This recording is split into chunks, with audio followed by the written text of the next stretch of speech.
Another year has passed and I had the pleasure, and displeasure sometimes, of playing a lot of PC games that came out in 2012. So I decided to make a top 10. But I couldn't really make my mind and I felt that some games were at least worth mentioning. So this became a top 15. Wait, why am I still talking? Let's start the top. Number 15. Borderlands 2. I never got into the whole Borderlands experience. I always found it rather boring. It's not that I have something against post-apocalyptic games, for God's sake, I love Fallout 3. It's just that I found the Borderlands representation of it rather dull. The game is very funny, thanks to Claptrap, but other than the robot and the main antagonist, I don't find any of the characters worth remembering, and the world is pretty empty.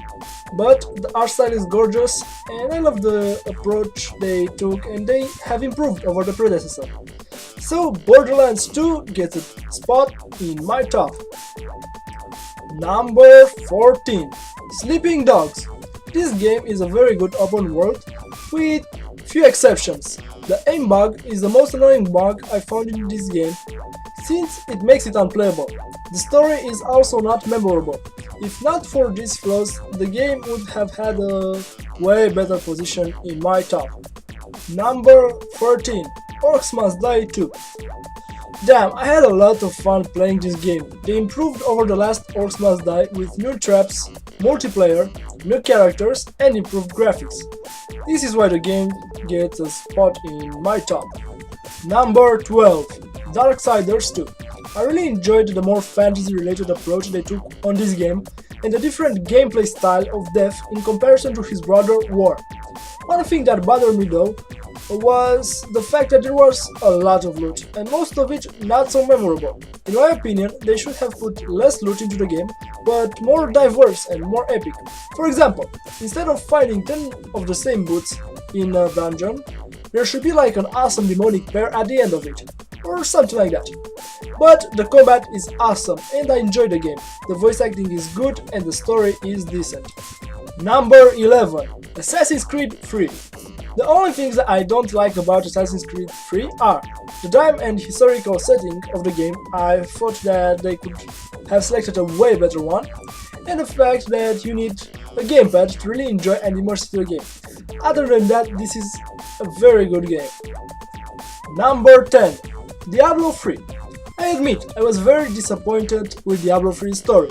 I mean, I knew it would be predictable, but man, Diablo has boobs. It's almost made the game not get on this list. And the fact that the endgame and PvP are non-existent at start, well, that's another downside. Well, let's say the last two details were fixed by patches. But I had to look past the very crappy storyline and look at the gameplay. What can I say? I had fun. It was a fun game, and it still is. I actually like the action house, since you trade it in-game anyway, and this just makes it easier. And I like the fact that you can customize your character skills however you want. In Diablo 2, I hated that a patch or a point put in the wrong place could totally ruin your level 90 druid or something like that. Number 9. Mass Effect 3. This game, same as Diablo 3, was on the edge on the list because of the crappy ending. I do not care that Shepard died. I expected that and I was prepared for it. But like gamers, that all choices matter since Mass Effect 1, and believe me, my Shepard played through all the games, not just once. And just get the same ending with different lights totally ruined the game experience for me. I was utterly disappointed. Also, the fact that you cannot get all the endings at start without DLCs and multiplayer is another turn off for me. What happens if someone without internet connection buys the game? They cannot enjoy it at its full potential. This happens when EA buys a good company. Same shit happened with Dragon Age 2, excuse my language. But the gameplay was better than ever. Except the horrible ending, the story was brilliant and you had to take some really heavy decisions. I mean, it's hard to see comrades sacrificing, even though it's for the greater good. Number 8. Kingdoms of Amalur Reckoning. The only thing I did not like was the kinda scarce world. The story is actually better than in most games. The graphics are cartoonish but in a mature way, and the combat is simply brilliant. Too bad that the game was not properly advertised. I think it would have gotten a way better response from the audience if that would have happened. Number 7. XCOM Enemy Unknown. Combine real-time and turn-based strategy games with RPG games. Throw in some marines, a few aliens, and what do you get? Well, you obtain an awesome game called XCOM Enemy Unknown. I recommend this game to all strategy game fans, but also to sci-fi geeks. Number 6. The Walking Dead series. Telltale stood up and cleaned its reputation after Law & Order Legacies and Jurassic Park the game with this masterpiece called The Walking Dead. The series has cartoonish graphics, but at the same time they are very gruesome, and the story is brilliant. I would have probably given the game a higher position, but I am not a very big fan of point-and-click games. Still, it's a great game and I recommend that you at least give it a try. Number 5. Torchlight 2.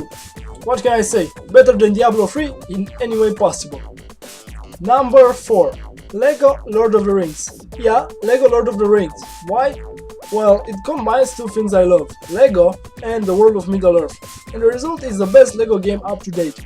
It is fun and a serious game at the same time, and it's an awesome experience to revisit the world of Middle-earth, even though it has a Lego flavor added to it. Also, you can play with a friend and have even more fun. Number 3. Far Cry 3. It's a shooter in an open world with light RPG elements and is freaking brilliant. One of the main antagonists, Boss, is one of the best bad guys in a video game ever in my opinion. He is crazy yet intelligent, funny yet very serious. He is simply badass. Regarding graphics, the game is gorgeous, and gameplay wise it's brilliant. Number 2. Dishonored. This game came as a surprise to everyone.